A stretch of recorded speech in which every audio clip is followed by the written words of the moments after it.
चैनपुरा गांव में एक मछुआरा रहता था। उसकी दो बेटियां थीं, मेघा और सुमन। मेघा बहुत शरारती थी और सुमन बहुत ही भोली।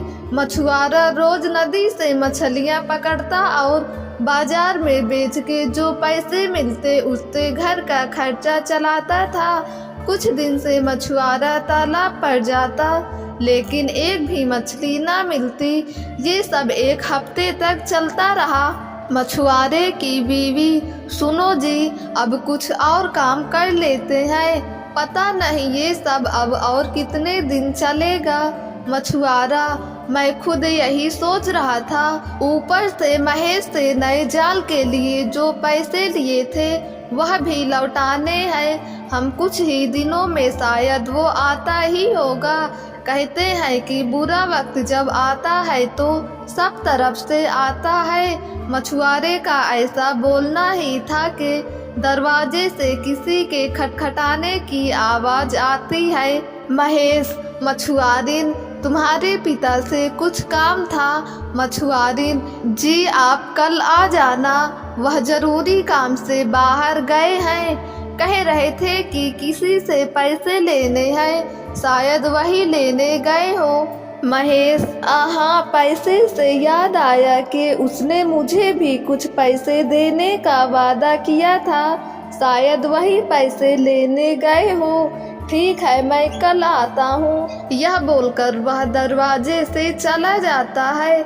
मछुआरा, पता नहीं किस्मत में ऐसा क्यों लिखा है, समझ नहीं आता कि अब क्या करूं। यह सब मछुआरे की दोनों बेटियां देख रही होती हैं। वह अपने माँ से अपने पिता का हाथ बटाने के लिए कहती हैं। मछुआरिन, नहीं नहीं बेटा, हम दोनों हैं ना, तुम अपनी पढ़ाई की तरफ ध्यान दो। अगर तुम पढ़ लिख गई तो ऐसे दिन से हमेशा से छुटकारा मिल जाएगा। तुम पढ़ाई करो अपनी मन लगाकर। लेकिन दोनों बेटियां नहीं मानती। मेघा, हम एक काम करते हैं, हम दोनों एक एक करके हर रात पिताजी का जाल ले जाकर मछलियां पकड़ा करेंगी। जो मछलियां मिलेंगी उनको घर के आंगन में बने तालाब में रख दिया करेंगे और कुछ दिनों में सब माता पिता को बता देंगे। सुमन, ठीक है, लेकिन मुझे रात में डर लगता है। मेघा, डर? वो किस चीज से सुमन? भूत से। मेघा, भूत वूत कुछ नहीं होता, ये सब डरवाने किस्से हैं। चल सो जा, रात में उठना है। आज रात मैं जाऊंगी, कल तू जाना। सुमन, ठीक है। रात होते ही मेघा पिता का जाल लेकर नदी किनारे पहुंच जाती है और थोड़ी देर बाद कुछ मछलियों को पकड़कर घर के आंगन में बने हुए तालाब में डाल देती है। सुमन, मिला कुछ? मेघा, हाँ, कुछ मछलियाँ तो मिली हैं, लेकिन एक दो दिन तक और काम करते हैं, फिर पिताजी को सब बता देंगे। अगली रात सुमन भी वैसा ही करती है। वह जैसे ही जाल निकालती है तो अचानक एक चमकती हुई मछली उसके जाल से छूटकर पानी में वापस चली जाती है। वह डर के मारे घर जाती है और ये सब अपनी बहन मेघा को बताती है।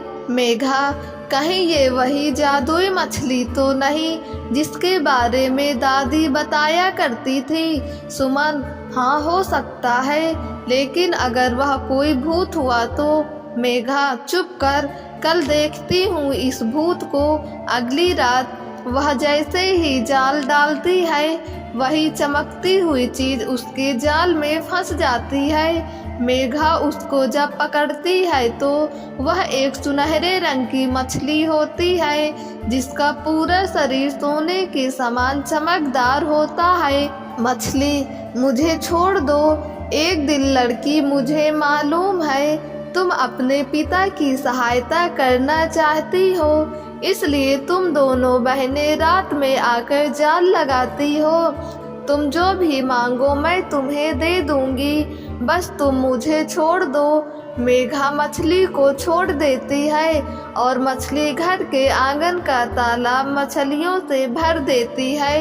अगले दिन मेघा और सुमन अपने माता पिता को सब बताते हैं और उसके पिता आंगन में रखी सारी मछलियों को बाजार में बेच देते हैं और महेश को उसको पैसे ब्याज समेत लौटा देते हैं। अगले दिन जब दोनों बहनें उस मछली का धन्यवाद करने वह जाती हैं तो मछली रोते हुए बताती है कि ये सब जो हो रहा है उसका जिम्मेदार उस पहाड़ी पर बैठी डायन है। मछली: हाँ डायन, वह इस गांव की हवा में एक जहर मिला रही है जिसके चलते कोई भी आदमी अपने काम को ठीक ढंग से नहीं कर पाता और ऐसा चलता रहा तो एक दिन यह गांव खाली हो जाएगा और ये डायन इस पूरे गांव को अपने कब्जे में ले लेगी। मेघा, तुम फिक्र मत करो, मैं आज ये भी खत्म कर दूंगी।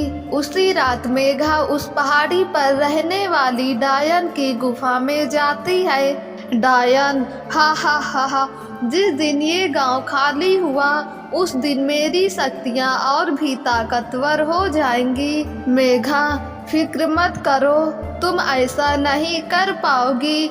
मैं कल सुबह ही तुम्हें सरपंच के सामने ले जाऊंगी। ऐसा कहते ही वह डायन मेघा को अपनी जादू की छड़ी से एक पत्थर में बदल देती है और ऐसा करके वह जोर जोर से हंसती है। डायन: ये मुआ और मसूर की दाल आए मुझे पकड़ने। ये सब बोलते ही अचानक एक तेज रोशनी आती जो उस डायन को पत्थर में बदल देती है और मेघा को फिर से इंसान के रूप में। जैसे ही मेघा इंसानी रूप में आती है वह अपनी बहन सुमन को हाथ में जादू की छड़ी पकड़े खड़े देखती है। मेघा: बहन, तुम यहाँ कैसे? सुमन: दीदी, आपने ही तो कहा था कि भूत वूत कुछ नहीं होता, इसलिए मैं भी थोड़ी देर में आपके पीछे पीछे आ गई थी। मेघा और सुमन उस पूरी जगह को जला देते हैं और जादू की छड़ी उस मछली को दे देते हैं। मेघा,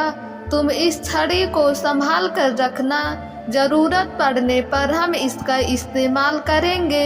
इस कहानी से हमें यह सीख मिली है कि ताकत का अगर ठीक ढंग से इस्तेमाल किया जाए तो वह सदा के लिए आपके पास ही रहती है। दोस्तों, अगर आपको ये कहानी पसंद आई हो तो हमारे YouTube चैनल को सब्सक्राइब करके बेल आइकन को क्लिक कर दें ताकि वीडियो का नोटिफिकेशन सबसे पहले आप तक पहुंचे।